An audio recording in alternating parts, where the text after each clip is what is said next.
Hello everybody, it's Josie here. I'm going to be doing another one of my two book reviews. So today's two books are kind of Halloween spooky season inclined because that's where we are, hence the look. The look has actually been inspired by mainly one of them, but also the other one. And the one that I'm going to be, well, the two of the books that I'm going to be talking about, the first one is this one, Ninth House by Leigh Bardugo. I know this is a massive new release, massively anticipated. Hence why I picked it up. There was so much hype about it, and I will give you my thoughts on this one. And the other book I'm going to be talking about is this one over here. It's Perfectly Preventable Deaths by Deirdre Sullivan.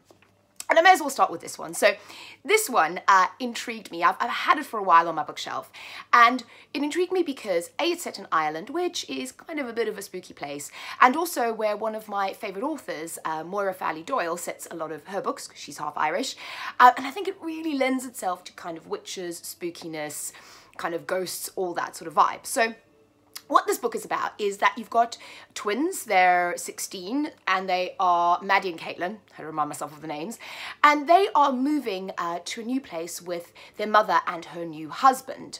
And the new husband, or their new stepfather, has this very elaborate, well, what's described as a castle in this small town in Ireland. And they get to this town, and you know, the people aren't necessarily the friendliest in the beginning, and they start to kind of try to make friends and try to fit in this town. And then both girls are going through different things. So on the synopsis it says one of them is kind of discovering herself and falling in love, and the other one is discovering her powers. So when we say powers, there's obviously a supernatural kind of witchy element in this. One of the main characters does come out as gay, which is great, and there's a lovely kind of romance bring in this, so that is the queer factor in this one. So this one's definitely queer spookiness, and I love that storyline. I love the fact that this is properly creepy as well. So this castle is creepy that they live in. You know, it has hidden doors and passageways. There's a bit of a psychological thriller or element to this as well, and there is the aunt, or the I think it's the new father's aunt, or their kind of, yeah, it's the father's aunt, lives on the estate as well, and she is just strange and odd, and the girls don't know what to make of her in the beginning. So you kind of have that element of what's going on there. You have an element of one of the girls starts kind of making friends with and seeing one of the boys from the town, and there's an element there of what's going on, so you've kind of got a bit of a kind of a mystery element as well. And what I would say about this book is it goes quite dark in places. Like I did not anticipate it going quite as dark, and there is some kind of gore, there's body horror, so I'd say warning for that. There's also warning for kind of sexual assault in this book, and there are some gory scenes, but not the whole way through. A lot of it is a lot more spooky, atmospheric, trying to work out what's going on, but there are those kind of slightly gorier, horrific scenes in it, which, this is about me, I quite enjoyed it. It was, I thought it was a fantastic horror. It's written beautifully as well. It really, really does remind me of very much The Spellbook of the Lost and Found by Moira Fowley-Doyle a little bit. Also, there's another book, something, A Guide to the Occult, I think it's called, something along those lines, and it reminds me of that a little bit as well, with the fact that it actually went quite dark in the end and you had some body horror elements. But I really enjoyed this. I think this is a great spooky read. Again, you've got some great queer representation, great queer character in here, and I just really, really enjoyed it. And if you like kind of witches, spookiness, bit of horror, bit of body horror, a bit of queerness, great book. This is a 4.5 actually stars out of 5 for me. Really, really, I recommend this. Really enjoyed it, particularly if you like Moira Fowley-Doyle. It was The Price Guide to the Occult. That was the other one. If you like that book, that kind of vibe, I would pick this up. This is really good. Then the second book is this one. This is Ninth House by Leigh Bardugo. Probably doesn't need much of an introduction because I have seen it all over BookTube for probably the last 6 months. This is highly anticipated. This is, for those of you that don't know, Leigh Bardugo usually writes YA. This is Leigh Bardugo's first adult. And when I first kind of read the synopsis of this, I thought this was going to be a straight up kind of a thriller. But this is definitely a fantasy, supernatural horror thriller, 100%. Also, can we appreciate this gorgeous Waterstones, this is like a Waterstones exclusive cover. And my edition is signed by Leigh Bardugo as well, which I thought was really cool. So that's really beautiful. Naked, can we just undress this book for a second? Sorry, I really love this book. So Naked, how gorgeous is that? It's got a compass on it, which is relevant to the story. And then you've got the kind of the snake pattern down the side, which is gorgeous, which is also relevant to the story.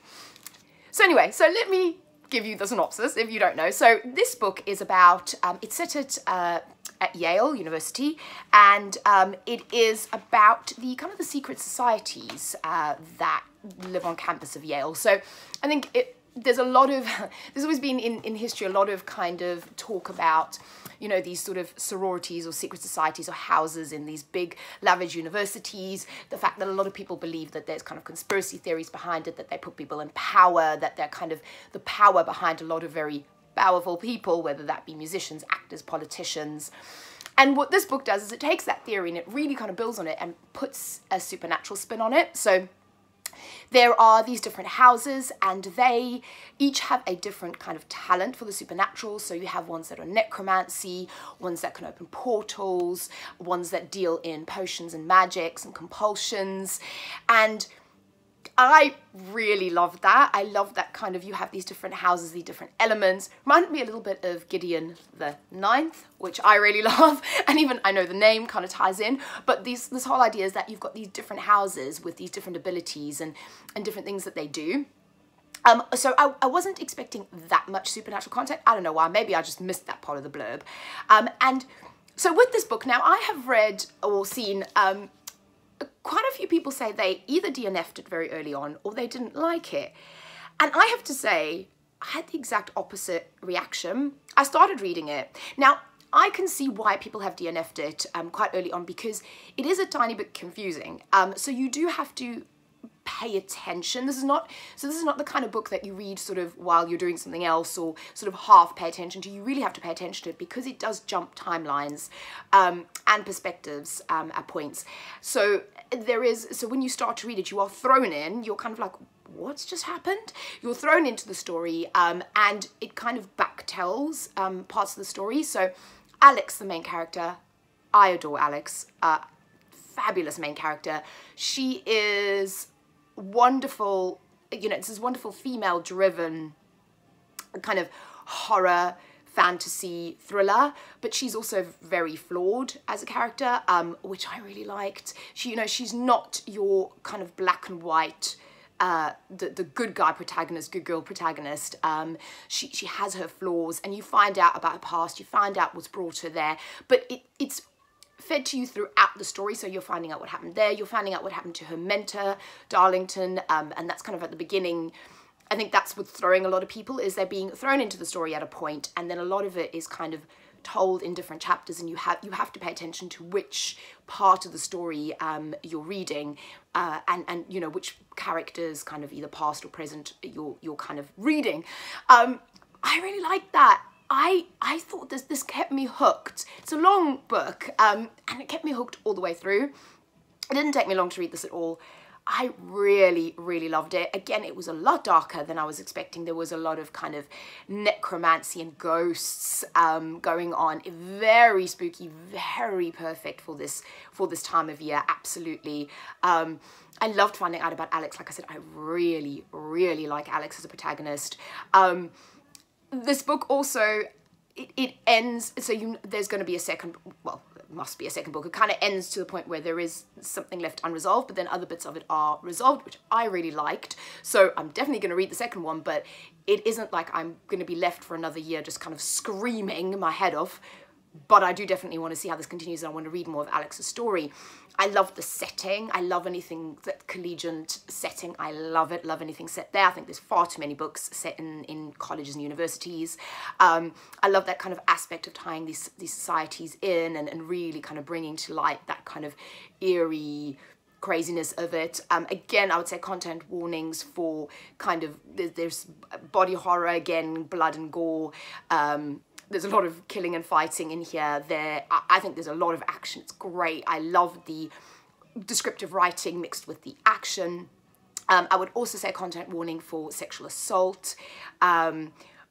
But overall, I really loved this book. I mean, I think I might actually be in the minority at the moment, but this is, again, another 4.5, maybe even, give it a 5-star? I mean, right now, I'm like, yeah, why not? I can give it a 5-star, but definitely a 4.5-star read for me. The only thing I would say is, and maybe that's why I'm saying 4.5-star, there's not, so the diversity element is, the detective in this is described as African-American. So he's a person of colour. There's some kind of hints in the story to other characters, but in terms of diversity, it's not that diverse. There's also not any overt queer representation, although I would say Alex as a character, and I'm shipping her with one of the other women in the book, with Dawes, if you've read it, and to me, she reads on the page as maybe slightly bisexual. So that's what I'm taking out of it. That's just me. That is not, you know, I don't know, that's not on the page, but that's kind of what I'm taking out of it. And just reading some of her relationships with one of the characters, Helly and Dawes, I don't know, that might be there. But, or that just might be my overactive imagination. But, so that's probably the only thing for me that kind of, because traditionally I read queer books, but this was on my list of, I have to read it. There is so much hype around it. And I knew it was something that I was really going to enjoy. And I'm really glad it lived up to that hype in the sense that I loved it. Definitely reading the second one. I think this is a fantastic book. You just do have to stick with it. You do have to concentrate. Yeah, don't get distracted. Just kind of concentrate and read it. And I mean, I loved it. And it gives me shades of We Were Villains. It gives me shades of probably more The Secret History, but a lot more. I enjoyed this much more than The Secret History. Unpopular opinion, probably. But I really did. And I thought this had a lot more action in it. Liked it a lot more. So yeah, 4.5 stars out of 5. This was 2 great, fantastic books. And also, the reason I put them together is their covers match. So thank you for listening to me. Let me know what you think. Please tell me if you've read either of them, especially Ninth House. Let me know what you think of it. And I will speak to you all again very soon. Bye-bye.